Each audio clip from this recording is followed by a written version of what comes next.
Alright, so this is the coding walkthrough video for Prototype 0.6. Now, this week has been a bit of a quality of life update. So what that basically means is a bunch of features that were requested in the playtesting sessions have been added, along with a bunch of refinements and just general bug fixes and optimizations basically have been added to the game. The bottom line there is that not a whole lot of content has been added this week in terms of, actual content, moving the game's development forward a lot. It is a necessary update though, because over the past few weeks we've been adding so much in the way of mechanics and content that it's getting to the point where we just need to really refine and make sure it all works nicely together, because it's all a bit rough at the moment. So yeah, this is the first quality of life update to kind of make everything work nicely and optimize it and make sure it's all running smoothly. Things like that, basically. And these kind of updates will happen frequently throughout development. So we've got this first one this week, and then next week we're going to have another one. Just because I want to give... Well, the reason for next week's one is I want to give Josh a bit of time to develop some of the environmental designs so that he can get ahead of me so that I can build Alkaloda, for example. Build Alkaloda while he's working on the moon, and then I'll work on the moon while he's building the next planet. Because he builds the assets and I then implement them. But I'm off topic. That's next week, which I'll explain then. So this week was mainly just refining and fixing things, and also a bit of experimentation as well. So what I'll do is just walk you through the things that have been added. So the first and most important thing that have been added, if we zoom out here, way out, the first and biggest thing that's been added is that we've made all the planets that are supposed to be landable on. Landable on, is that a word? I'm going to use it anyway. You know what I mean. All the planets that are supposed to be landable on, are now landable on. So each of them have a surface that you can go to. Currently these are just placeholders, which is why it's just the same surface, just with a different color, because Josh is going to design them as he is currently doing. And we'll implement them soon enough. So the first landable place is Alkaloda itself, that one there. And then we've got the rogue planet moon. No, that's a green one. Color coordination. Where is it? Oh yeah, that's the blue one, never mind, yep. So that's the ice moon of Riker. Yep, that's the ice moon of Riker, that blue one there. And then that one is the rogue moon that I was thinking of, that one there. And then this one is the volcanic moon of Esteban, that one there. So these are the 4 places that you can land on in the game. Not everywhere is going to be landable on, landable on, because of time constraints. We simply don't have time to design the environment of everything, because obviously since they're planets, the environments are rather large, and so we just don't have the time to build all of them as much as we'd like to. So what we're doing instead, and it's a plan that we decided on a few weeks ago and is fully explorable and readable on my blog. I think it's week 20, just because I'm only going to give a brief overview of what it is now, so you can read it in detail there. But the plan is basically just to add the environments and planets that have an impact on the narrative and the overall fear of the unknown theme. So Alkaloda, for example, has got the alien ruins on it. The ice planet's got the scary monster in the deep oceans. That's quite, it's an interesting place to go to. Obviously, the rogue moon's got the sentient bacteria, and that increases the narrative. And then this is a volcanic moon, which is obviously quite volatile and again interesting to land on. So these two basically evoke the fear of the unknown thing, and these two do the narrative. So yeah, in an ideal world we do all of them, but we're just going to do 4 because time constraints. So we want to focus more on getting the narrative and the theme and tone of the game nailed, rather than having this massive explorable open world that the player might not is not basically necessary to what we want in our vision of the game. That's the bottom line. So yeah, so these 4 surfaces have been added, so each of those areas is now landable on. The landing mechanics I showed you last week, so I won't go through them again here because it's I've already done that. I will show you the code that I've used to add these 4 landing surfaces though.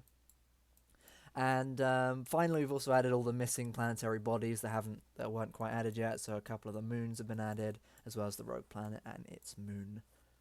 And again, they use the same code that the orbit systems use, which I've shown you before. As well as that, we've got, and I will open the game now. Oh, we're still in laptop mode. Hold on, let me just switch up to 4K. Scale that back to that one. So yeah, we've added a couple of requested features. Just ignore this dotted line for now. This is the vector prediction mechanic, but it's not ready to it's not really ready to be in the game. We're just testing it. So I'll walk through the code once it's a bit more optimized. Don't hit. Whoops. I was about to say don't hit the asteroid field.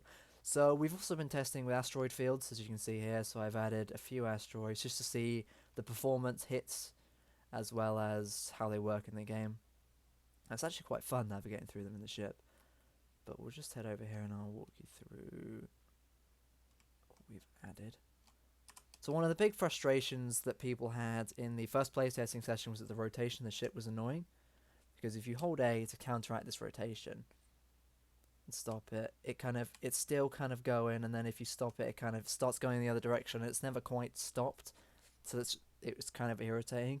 So as a kind of a counter to that, what we've done is added a mechanic so that if you hold the A and D keys, it stops the ship completely.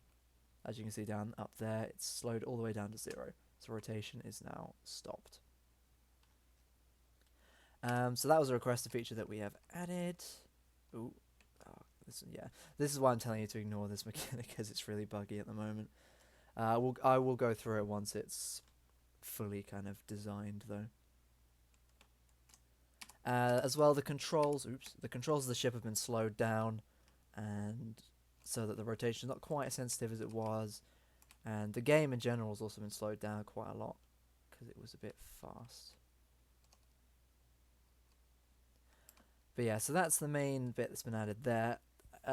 Also, of course, as you can see here, we've added a few asteroid fields because I wanted to experiment with close quarters exploration. Because the prototype so far has basically had me racing between planets, and exploring them and things like that. But there's been no real danger involved apart from landing on the planets itself.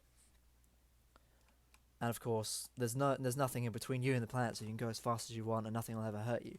So to combat that, we've been experimenting with asteroid fields and adding them at various intervals throughout the game. So you can't just go in a straight line really, really fast to the planet and be like, oh, everything's going to be fine. You've got to constantly come out of the map and check to see if there's any incoming dangers. Because if you don't see them and you hit an asteroid at 100 miles an hour, well, I don't need to tell you what will happen if you do. It won't be good, put it that way. And the other thing as well, and we didn't actually code this in, but it's quite handy. Because the asteroids are so small, you can't see them on the map. So you've got no way of knowing if they're going to be there or not. Because that was one of the other things we had that my tutor Adam brought up, was that when you're flying around, why do you need this view, this camera view here? What's the point? You don't need it. You can just use the map forever. You'll never need to go into this particular view. Whereas now you do. You have to come out of it in order to check for asteroids and nearby debris and things like that, as well as obviously coming out when you're landing. So there's that. But yes, that's one of the major things we've been adding this week and just kind of experimenting with. So if I head down here, what I'll try and do, emphasis on the word try. Yeah, as you can see, we've sped time up to 20. We've got a bit of a frame rate problem going on at the moment, mainly because of the sheer amount of asteroids we've added. Optimization is definitely something that we're going to be tackling heavily next week, because this is basically unacceptable, this frame rate.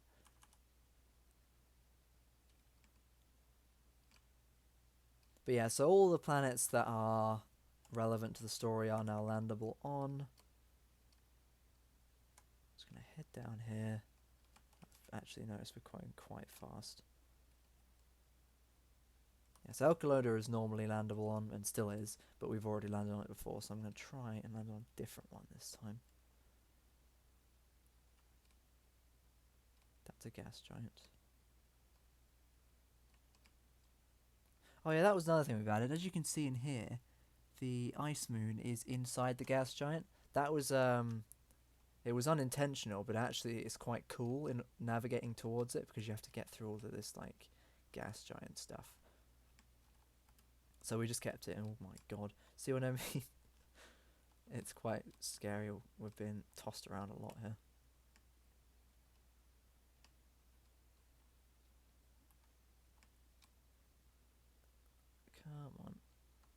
Yeah, so you can't even see what's going on in the map. This way, I want to go this way. And of course the gravity is completely screwing you up here. But yeah, we were just experimenting with this idea of having the moon perhaps inside the gas giant, so you've got to navigate through in order to reach it. Which has proved an interesting an interesting mechanic currently. We're not sure yet if we'll keep it. But, oh, here we go. Bang, there we go, we're in the atmosphere. Oh, we are going way too fast though, 300 miles an hour, splat. But yeah, so you can land on that moon, and obviously it is quite tricky. But yeah, so the surfaces of the planets and all the various planets and their orbits have also been filled with as well, which I'll actually walk you through, because they are... Yeah, the speeds and that lot of the orbits have been changed because in order to make landing a bit more interesting, because the planets were going so fast that you had to go really, really fast in order to keep up with them. And as a result, landing was a pain because you were getting into the atmosphere at like 300 miles an hour, because that's how, or meters per second I should say, because that's how fast you needed to go in order to catch up with the planets. Obviously that's not ideal. So we wanted to combat that by slowing the planets down, because to be honest, planets are not that fast in reality, at least not in comparison to you. Like, they're really, really fast. They go like hundreds of miles an hour, but like not in comparison to you when you're in their gravitational pull. They're not visibly moving, is my point. And so they shouldn't be going that fast. Yeah, see, we've got 30 FPS going on at the moment. We've got to sort that. It only really becomes a problem once you up the time scale, but because that's going to be a pretty major mechanic, it's going to be a pretty major problem here. So what we want to do is slow down to about 80, 70, here we go. I'll bump the time scale down as well.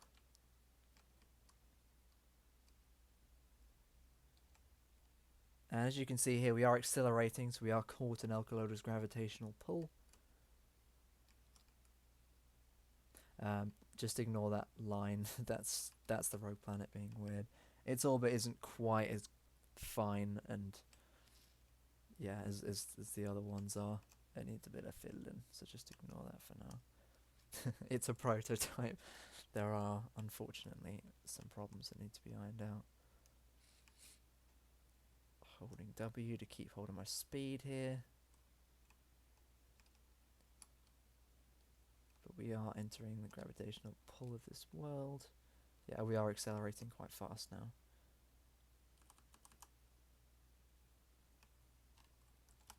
Obviously, there still needs to be a bit of tweaking with this kind of thing, because I think actually it's a bit slow now. Oh, see, yeah, we're starting to shake.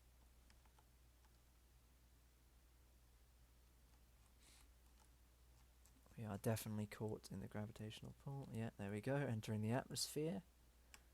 Just gotta keep an eye on my speed. Yeah, it's the Alcaloida's gravitational pull here definitely needs to be a bit stronger. But no matter, we can fiddle with that. It's all about playtesting. Slow that down.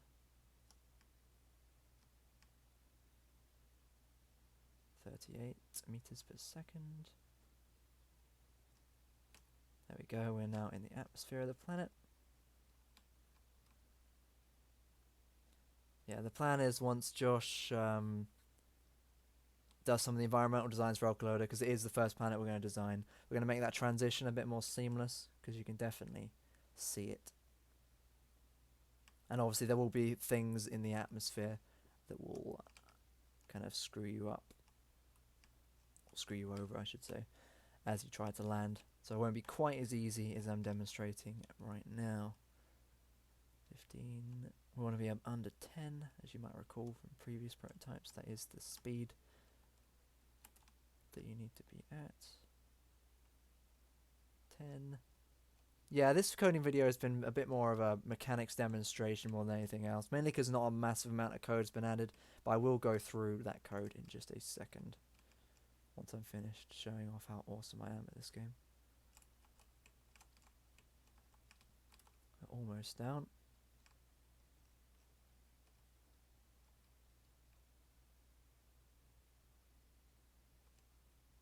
go, there's the surface.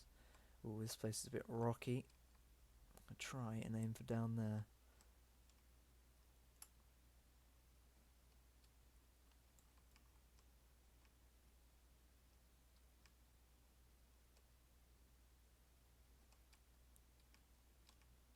I feel like I should put some dramatic music on in the background.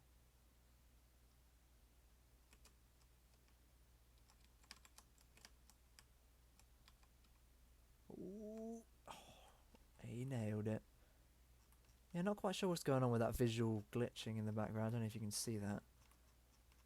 That's something that's been happening for a little while now. I'm sure we'll fix it. And then we'll get out. We hit the ground at more than 10 meters per second and died. Just gonna pretend that didn't happen. Oh, we did so well. Oh well. Anyway, I'll go through the code now. So that's cancelling out the rotation thing by holding the A and D keys that you saw is here. Pretty simple, really.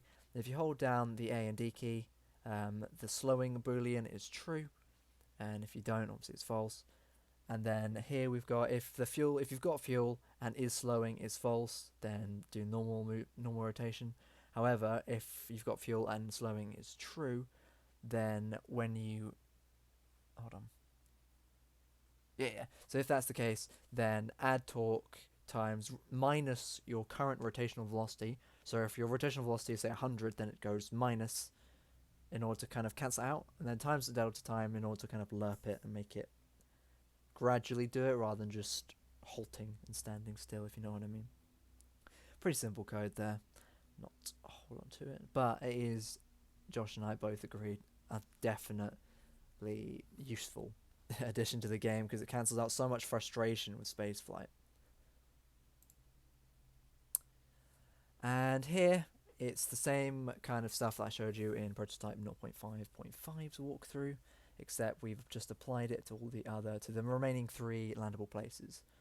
So I'll just go through it again here. Basically, if you collide with something tied with Riker's moon's atmosphere, which is, well, where is it? Down here. Yeah, so if you collide with the atmosphere here, there's a little collider on it, I believe. Yeah, that on-trigger collider. Then the player and the camera are transported to just above the surface over here. Zoom out. Where is it? Yeah, just above the surface, just there. The time scale is set to 1. And the player's current velocity is applied downwards in order to give the impression that you're going down onto the planet. And the Boolean in Riker moon atmosphere is set to true. And then down here is the opposite. Basically, if you collide with something tied with escape Riker moon, which is the black taggy bits here, the top one will, when Josh fully designs his environment and I put it into the game, that top one will stay, but these 2 on the side won't because we're going to try and loop the terrain. But more on that later. But yeah, so if he collides with that, then teleport the player and the camera to the current position of Riker's moon, but 2,000 meters up, or 2,000 unity coordinates up. So basically, you appear above the planet or moon, in this case. Set the surface to false because we don't want it taking up unnecessary CPU usage when it's not being used, and set the boolean to false as well. Oh yeah, I should also mention the surface will set to true when you teleport to it. And then here we've got if you're in the atmosphere of Riker, and set the gravity scale to 0.1 and the astronauts gravity scale to 0.1, and set the current distance to Riker moon distance. So basically, the distance of it adds a little bit in the UI at the top, basically. Again, this is all stuff I've gone through last week. If you want it in detail. Yeah, so it basically takes the transform position of the surface minus the players to give you an idea of just how far away you are in meters from the surface in relation to your position in the atmosphere. So that's all pretty simple stuff, really. The last thing I'll do is just quickly, because I've realised I haven't showed you yet, quickly talk about, well, I've talked about it, but I'll just quickly demonstrate how you might navigate the asteroid field in the game.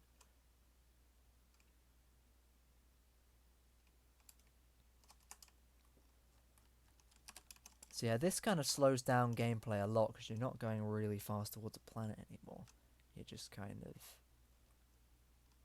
having to slow down and meticulously get through this. Because if you hit these guys at a speed of 10 or higher, you're going to lose bits of the ship, and that's not something you want to do. Yeah, so tapping it like I'm doing is fine. I think we might drop it down to 5 rather than 10 though, just to make it a bit riskier. That's the collider of the radar dish fiddling with us there. I'm going way too fast. Oh, I'm stuck. No, I'm stuck. Yeah, the ship doesn't have backwards movement as well, which actually makes moving through these quite interesting. And finally, I should also mention you can move the asteroids. Oops, see, you're going too fast there. I'm losing bits of the ship. You can move the asteroids, they're just quite heavy. As you can see, I'm slowing that one down. Bang. Yeah, see, it moved him a tiny bit there. Let's call my bits back. I love this mechanic so much. Come on. No, come back. Okay, let's try and catch it. Catch it.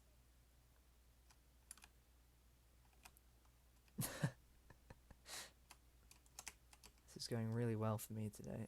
Come here.